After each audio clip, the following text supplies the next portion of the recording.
साम्राज्य, सामान्यांचा असामान्य आवाज. करमाळा येथील ग्रामदैवत भैरवनाथ देवस्थान यात्रेस आजपासून प्रारंभ होत आहे. दिनांक 11 ते 13 एप्रिल रोजी हा उत्सव मोठ्या उत्साहात पार पडणार आहे. यानिमित्त विविध धार्मिक सामाजिक कार्यक्रमांचे आयोजन करण्यात आले आहे. शुक्रवार 11 एप्रिल रोजी दुपारी 3 ते 6 देवाचा हळदी समारंभ. शनिवार 12 एप्रिल रोजी पहाटे धार्मिक विधी, अभिषेक, दंडवत सुरुवात होईल.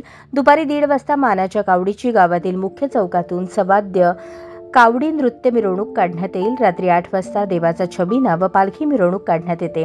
रविवार दिनांक 13 एप्रिल रोजी सकाळी 7 वाजता छबिना व पालखी सोहळा आणि दुपारी 12 वाजता महाआरती होते. त्यानंतर भैरवनाथ मंदिर परिसरात दुपारी 3 वाजता जंगी कुस्त्यांचे मैदान आयोजित करण्यात आले आहे. विजेत्या पहिलवानाला भैरवनाथ केसरीची गदा आणि बक्षीस दिले जाणार आहे.